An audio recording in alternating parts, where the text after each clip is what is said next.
G. Parthasarathy, former Indian diplomat, someone who has dealt with Sri Lankan affairs very, very closely from India, is joining us live from Mumbai this evening. Good evening, Mr. Parthasarathy. The question that everyone's asking is why Sri Lanka and why now?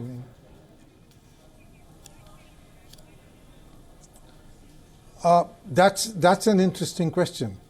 I guess, after the New Zealand attack, the Islamists across the world had to strike back somewhere. Sri Lanka ideally fitted the bill. A large Christian population, living at peace, living in harmony, and a large number of foreign tourists from the West. So, yes, this is obviously not just the Islami Tawheed in Sri Lanka. That is an organization which in internal terms counts for nothing. Quite obviously, these people have been motivated.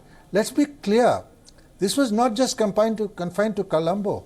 You had a blast in Batticaloa on the east coast at the other end of Sri Lanka, which is Tamil populated. It's a Tamil majority area in eastern Sri Lanka. So I think the fact of the matter is this needs international cooperation to handle. I think it's important for India to get together with friendly intelligence agencies and coordinate our efforts to help Sri Lanka. As Mr. Rajapaksa said, their government itself at the present moment appears totally torn apart.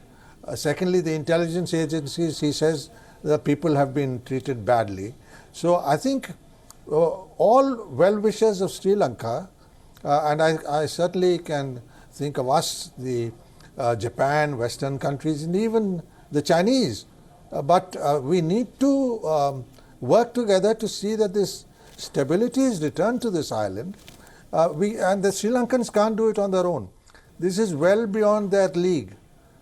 This is not just Islamic Tawheed to hit synchronized bomb explosions ranging from east to west within the country and hitting the capital time and again. And that too during Easter festival for the resurrection of Christ, you go and bomb churches. I mean, this is the most horrendous thing which could happen. And are we, after what happened in New Zealand and now this, seeing sort of more religiosity returning worldwide and these things happening? This is the 21st century. So I said, seriously, the people who should be coordinating this and helping Sri Lanka is India, because we have no access to ground. You're making sir, very, very interesting points. You're saying sir, linking this to New Zealand, the mosque bombings. Second, you're saying that Tawheed Jamaat alone couldn't have done it. Are there any organizations, any pattern that you see that you can link this to? And second, you're saying that India should offer help to Sri Lanka at this point. Do you think Sri Lanka is prepared, though it's struggling? As we saw today, there was some detonation happening, there was an explosion, panic. But at a time when their own house is not in order, sir, they're blaming each other. How do you think Sri Lanka will respond to an offer like this? Their own former president's son says their intelligence establishment is totally fallen apart. So I think we have to, as friends, get together with other friends and provide them with worldwide intelligence. After all of us have also good friends in countries where these radical Islamic groups operate from. One has to wait and see whether this arises from contacts which Tawheed and other Muslim fundamentalist groups in Sri Lanka have had in the Pakistan-Afghanistan area. We do know of a lot of people traveling there, and that has been a center of radical Islam.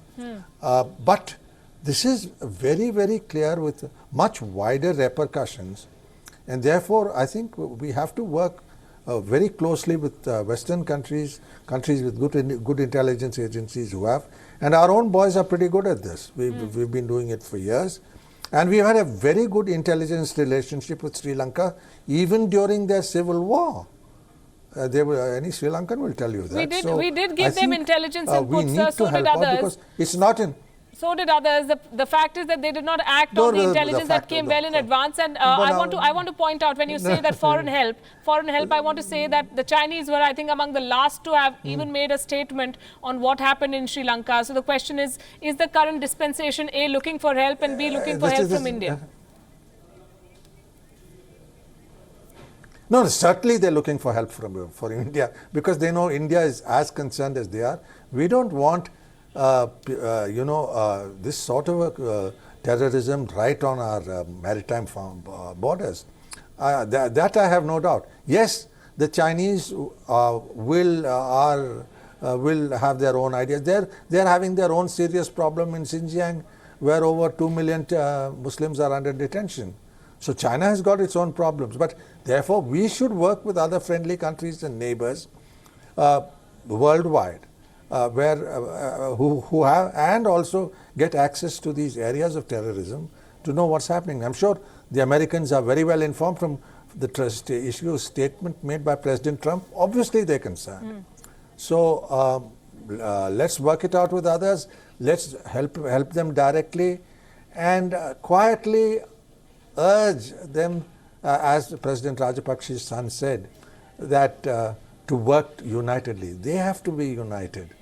And when the President and Prime Minister are barely in talking terms, and the President is about to announce an emergency just now, where more powers will go to him from the elected government, that's a recipe for internal political disorder greater. So we have to help them achieve all this. We have no access to grind, and they know it. The Prime Minister has already spoken to President Sirisena.